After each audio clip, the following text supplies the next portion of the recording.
The entire world is mourning the loss of Queen Elizabeth II.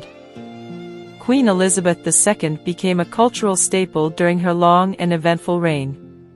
She was the most photographed woman in history, gracing the cover of Time magazine at age 3, the first of several such appearances, and was depicted on the big screen, the small screen, the stage. In music and in art, says Variety in a special report. Queen Elizabeth II is the subject of the Netflix original series, The Crown, which follows the Queen from the 1940s to modern times and examines her relationship with the various prime ministers. Liz Truss was the 15th she invited to lead Her Majesty's government 48 hours before her passing, as well as with other figures, both within the royal family and outside it. Over the show's 6 seasons, each of which covers approximately a decade in her life, she has been portrayed by 3 different actors: Claire Foy, who won a Golden Globe for her portrayal, and Olivia Colman, who earned both a Golden Globe and an Emmy, and Imelda Staunton, who will portray the Queen in her 70s and 80s during the show's 5th and 6th, also believed to be its final season. Season 5 will premiere on Netflix in November this year, notes Variety. Helen Mirren also memorably played the British monarch in the 2006 film, The Queen, written by The Crown creator Peter Morgan and directed by Stephen Frears. The film was set in the aftermath of Princess Diana's death, a low point for the British royal family, and won Mirren a Best Actress Oscar for her performance, adds Variety. Mirren went on to play Elizabeth again in the West End and on Broadway, in the stage hit, The Audience. The monarch also made an appearance in Spencer, played by Stella Gonet.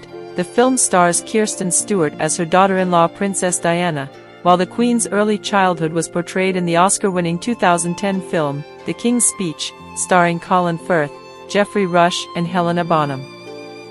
The 2015 British comedy drama film, A Royal Night Out, offered a fictionalized glimpse of the Night Elizabeth, played by Sarah Gadon, and her sister Princess Margaret, Belle Powley, were allowed secretly to slip out of Buckingham Palace to join the crowd celebrating VE Day on the streets of London in 1945.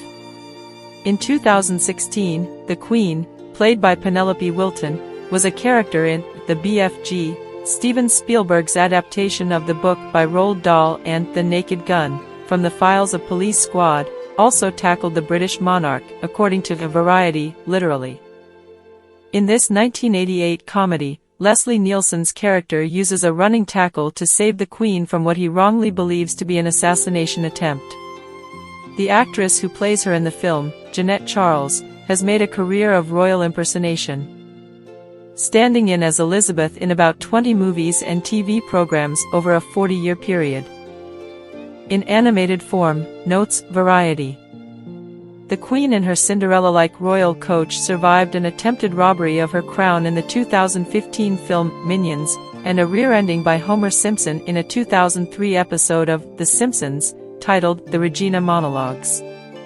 She wasn't so lucky in a 2012 episode of Family Guy, in which a high-speed chase of her carriage ends in a royal fatality, and in 2007, according to Variety, an episode of South Park sparked outrage after it showed her dying by suicide on the throne. She also made an appearance in Gary Janetti's short-lived animated comedy The Prince, which ran for 1 season on HBO Max. In 2022, the Queen delighted viewers around the world by guest-starring in a video with Paddington Bear.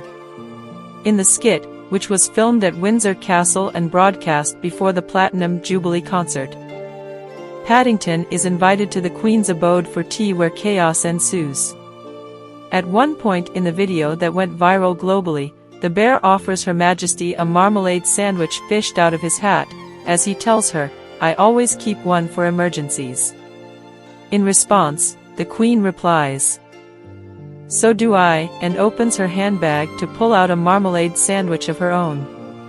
You'll be missed, Queen Elizabeth II. May your soul rest in peace.